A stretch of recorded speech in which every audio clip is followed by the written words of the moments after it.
तीन तरह के माल हैं कि जिन पर शरीयत मुतहरा ने ज़कात को लागू किया है। नंबर एक सोना चांदी और उसी में जो नकदी पैसा होता है आ जाएगा। नंबर दो माले तिजारत और नंबर तीन साइमा जानवर यानी जिनको चराई पर दिया जाता था। तो मेरे दोस्तों ये तीन तरीके के माल हैं। अगर किसी के पास निसाब की मिकदार में ये तीन तरह के माल मौजूद हों तो उस पर ज़कात फर्ज है। अब सोने का निसाब क्या है, ज़कात का निसाब क्या है, तो इसको हम आपके सामने क्लियर कर दें।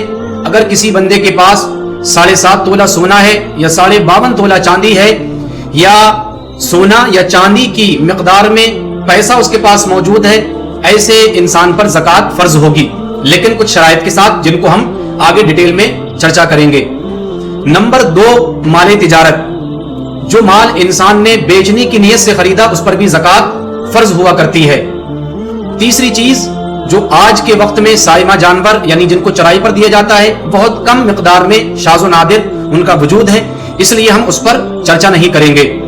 सोने और चांदी पर ज़कात फर्ज होगी। अगर किसी के पास 7.5 तोला सोना है तो निसाब की मिकदार पाई गई, ज़कात फर्ज हो जाएगी। अगर किसी के पास 52.5 तोला चांदी है, यहां पर जो ज़कात फर्ज होने का निसाब है वो कंप्लीट है, ज़कात फर्ज हो जाएगी।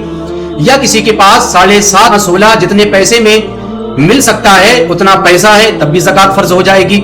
इसी तरह से किसी के पास इतना पैसा है कि 52.5 तोला चांदी उस पैसे से खरीदी जा सकती है, तब भी ज़कात फर्ज हो जाएगी।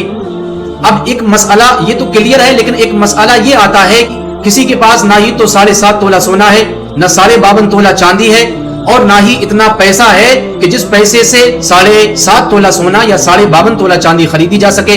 अब क्या किया जाए?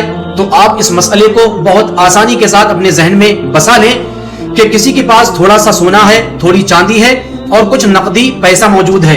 इन तीनों को मिलाएंगे, सोने को मार्केट के रेट से बेचेंगे, देखेंगे कितना पैसा है। इसी तरीके से चांदी को बेचेंगे और देखेंगे कितना पैसा बना। फिर जो पैसा नकदी मौजूद था उसमें ये पैसा मिलाएंगे।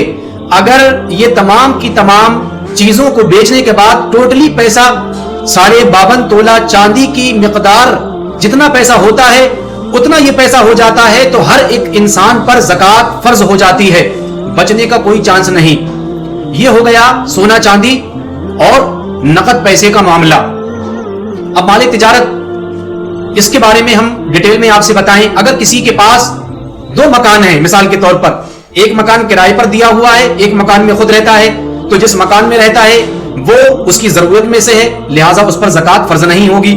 जिस मकान को किराए पर दिया है उसके मुतालिक मसला हमारे भाई पूछते हैं और लोगों के जहन में भी कंफ्यूजिंग रहती है कि उस पर ज़कात फर्ज होगी कि नहीं, तो हम इसको क्लियर कर दें। उस मकान पर ज़कात फर्ज नहीं होगी। उस मकान से जो अमाउंट, जो पैसा आपको मिलेगा मंथली बेस पर या ईयरली बेस पर, उस पैसे को देखा जाएगा कि वो निसाब की मिकदार यानी जिससे 52.5 तोला चांदी या 7.5 तोला सोना खरीदा जा सके, इतना हो जाता है, तब उस पर अपनी शराइत के साथ ज़कात फर्ज हो जाएगी, जिन शराइत को हम अभी आपके सामने जिक्र करने वाले हैं। इसी तरीके से किसी के पास 10 20 50 गाड़ियां हैं। इसी तरीके से डॉक्टर्स हजरात के पास उनकी बहुत सारी रिपोर्ट करने की या खून टेस्ट करने की या डेंगू बुखार टेस्ट करने की मशीनें हैं, तो क्या उन पर ज़कात फर्ज होगी या नहीं।